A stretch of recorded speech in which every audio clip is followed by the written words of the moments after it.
దేవుడి చక్కని అవకాశం నాకు ఇచ్చినందుకు అందరి బట్టి కూడా దేవాదికి కోట్ల కొలది నేను స్తోత్రాలు చెల్లిస్తున్నాను. ఎవరికి లేని ఒక భాగ్యము దేవుడు మనకి ఇచ్చింది. 40 రోజులు అనేది ఎంత గొప్పదైన భాగ్యం అంటే ఇప్పుడుండే రోజులు ఈ క్షణము మనము బ్రతకటమా అనేది చాలా ఘోరాది కాలంలో ఉన్నాం.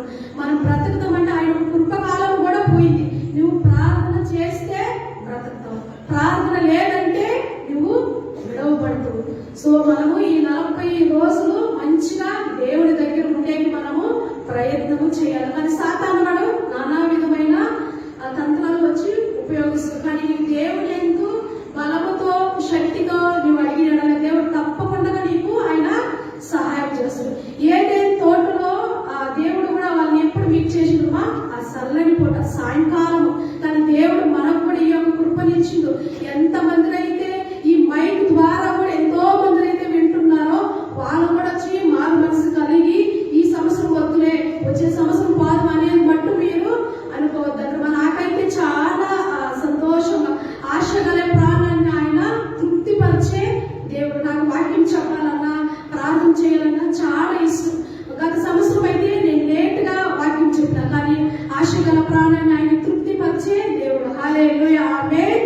ఇంత ముందు రోజే 4వ రోజే నేను చెప్పగలనని నేను అనుకున్నా, కానీ దేవుడు నన్ను పెట్టినందుకు అందును బట్టి కూడా దేవుడికి కృతజ్ఞత స్తుతులు చెల్లిస్తున్నా. ఆ విధంగా మీరు కూడా దేవుడి దగ్గరికి వస్తే ఆయన ఏ మాత్రము త్రోసివేసే దేవుడు కాదు.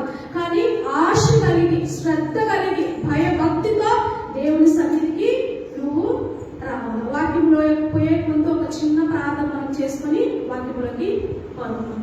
స్తోత్రం స్తోత్రం స్తోత్రం స్తోత్రం. హల్లెలూయా హల్లెలూయా హల్లెలూయా. పరిశుద్ధుడా యేసయ్య, ఎన్నో ఆటంకాలు వచ్చినప్పుడు కూడా నన్ను ఇక్కడ నిలబెట్టిన దేవా, నీ శక్తితో నీ బలముతో నా ప్రభా నా ఆత్మని నీ చేతికి అప్పగిస్తున్నాను నా ప్రభువా. ఈ వాక్యం 2 అంచుల ఖడ్గము నా ప్రభా, చెప్పేటప్పుడు నేను యోగ్యురాలిని కాదు నా ప్రభా. అయినప్పటికీ నన్ను వాడుతున్న విధానాన్ని వరకు నీ కోట్ల కొలది స్తోత్రాలు చెల్లిస్తున్నాము నా ప్రభువా. నా ఆత్మని నీ చేతికి అప్పగిస్తున్నాను నా ప్రభా. నాలో ఉండి నీవు చెప్పు నా ప్రభా. ఎంత మందినైతే నా ప్రభువా వాక్యాన్ని వింటున్న వాళ్ళ హృదయాన్ని కదిలించిన ప్రభువా యేసయ్య, ఈ వాక్యం నా ప్రభా 100 నా ప్రభా 60 1000 కోట్లంతలుగా నా ప్రభా నీవు దీవించి ఆశీర్వదించిన ప్రభా. నా నోటిని నువ్వు సడలపరిచిన ప్రభా, నా నోటిని నీ వాక్ శక్తిని ఇచ్చిన ప్రభా. చెప్పే ప్రతి ఒక్క నా ప్రభా మాట ఇతరులకి ఆశీర్వాదకరంగా ఉంటులాగా సహాయాన్ని నీవు దయచేయమని నజరేయుడైన యేసు నామములో వేడుకుంటున్నాను తండ్రి, ఆమేన్. హల్లెలూయా ఆమేన్. హల్లెలూయా అనే మాటకి ఏం అర్థమా?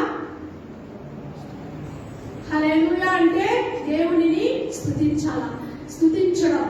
హల్లెలూయా అంటే దేవుడికి స్తుతులు మనము ఎల్లప్పుడూ ఆయన అంటే ఎక్కువగా ప్రైజ్ పొందిన అర్హుడు. సో మనం ఏం చెప్పాలా? హల్లెలూయా అని చెప్పాలా. నేను హల్లెలూయా చెప్పేటప్పుడు మీరు హల్లెలూయా చెప్పకూడదు. హల్లెలూయా అంటే ఆమేన్, దేవునికి స్తోత్రము కలుగును గాక. చాలా మంది తెలుగులో ఏం చేస్తారు? నేను హల్లెలూయా చెప్తా, నీవు హల్లెలూయా చెప్తా. ఎవరికి చెప్తాను? దేవునికి చెప్పాలి.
నాయకుడు, దేవుని చేత ఏర్పరచుకున్న ఒక వ్యక్తి, ఆ దేవుని ఇంటిలో నమ్మకమైన వ్యక్తి, దేవునితో ఆయన సంభాషణ చేసిన ఒక వ్యక్తి.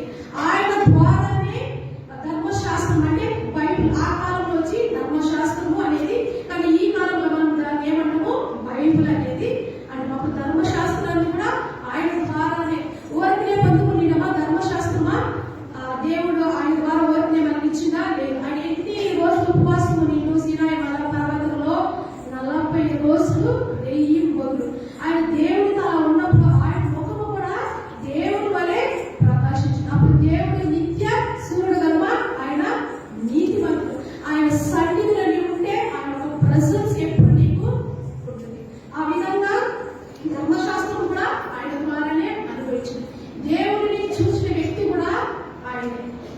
సో మోషే వచ్చి దేవుని విషయంలో చాలా నమ్మకంగా ఉంది. కానీ ఆయన మాట వచ్చేసి అంత మన భాషలో చెప్పాలంటే నత్తి, నేను రారని కూడా అనుకుంటుంది. కానీ నత్తి వారు కూడా దేవుడు వాడుకునేది మోషే ద్వారా. నేను రాను ప్రభువా అని కూడా చెప్పిండు. సో ఆ ప్రియను విడిచిపెట్టిందా దేవుడా, యెహోవా దేవుడు విడిచిపెట్టిందా మోషేనా? విడిచిపెట్టలేదు. నేను ఎత్తువాడైనప్పుడు కూడా నీ అన్న ఉండ కదా, నీ అన్న ద్వారా నేను నీకు నోటిగా ఉంటా, నీతోనే నేను ఉంటా చెప్పిన అప్పుడుగా మోషే ముందుకు వెళ్ళిండు.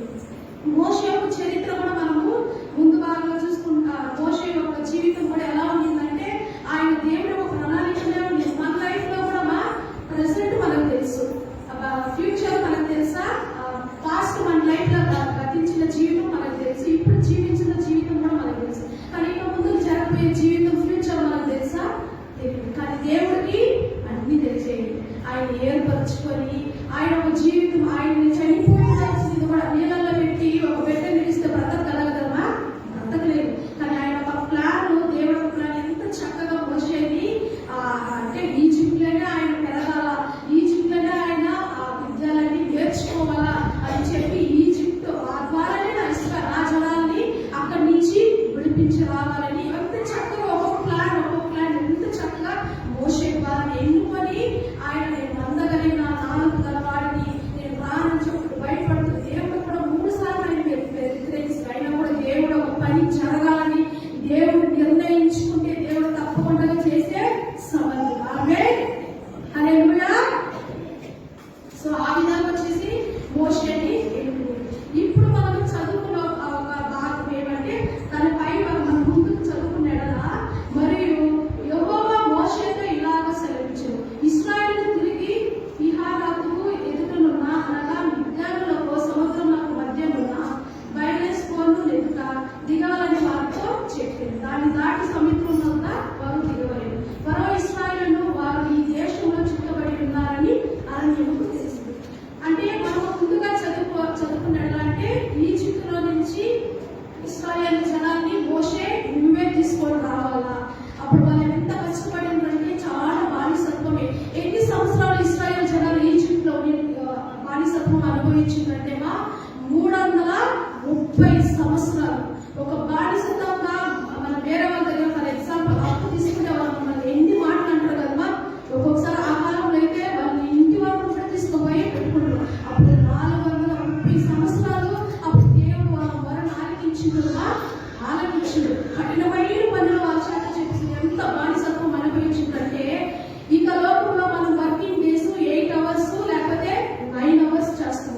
లేదా మనకి ఎక్కువ డబ్బులు రావాలంటే ఒక 12 hours చాలా కఠినంగా కష్టపడతాం. కానీ ఇశ్రాయేలు జనాలు ఐగుప్తు దేశంలో వెళ్ళి అంటే పర్ డే ఎన్ని రోజులు కష్టపడతారు. ఒక డేకి వచ్చి ఎన్ని అవులు కష్టపడతారంటే 18 అవులు కష్టపడతారట. అప్పుడు వాళ్ళ చేత పెట్టి శాఖలు చేపిస్తారట.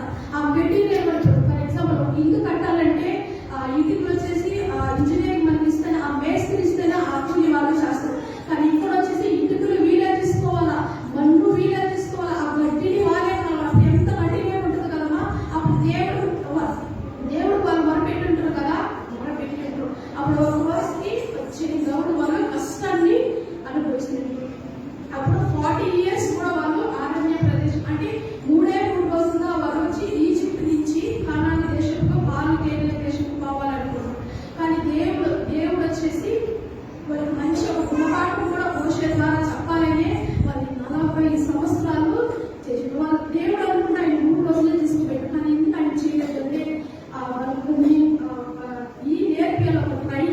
నేర్పియాలని కూడా దేవుడు. మనము కూడా ఇక లోకంలో ఒక రక్షణ పొందేసి అప్పుడే దేవుడు మనల్ని తీసుకోవచ్చు పరలోక రక్షణ. కానీ ఈ లోకంలో నీ క్రియలను బట్టే దేవుడు నీకు న్యాయ తీర్పులో కూడా తీర్పిస్తుంది. ఒక సంఘం అనేది కూడా అన్ని పర్ఫెక్ట్ ఉండేదే కాదు. ఆ సంఘంలో అన్ని కొరతలు ఉంటుంది. ఒకరిపైన ఒకరు చెప్పుకుంటారు, పైకి బాగానే ఉంటారు, నవ్వుతా ఉంటారు, కానీ వాళ్ళ బాధన వల్లే ఈమె ఆమె మాట్లాడి అటువంటి కూరలన్నీ కూడా ఉండవు. దేవుడిని చూడాలంటే పరిశుద్ధంగా చూస్తేనే నువ్వు ఆరాధించుకుంటావు. సంఘంలో ఎటువంటి దొంగ కూడా కూర్చోవచ్చు, వ్యభిచారి కూడా కూర్చోవచ్చు, ఈయనతనుకునే వాళ్ళు కూడా ఈ సన్నిధిలో దేవుడు పిలుచుకుంటాడు.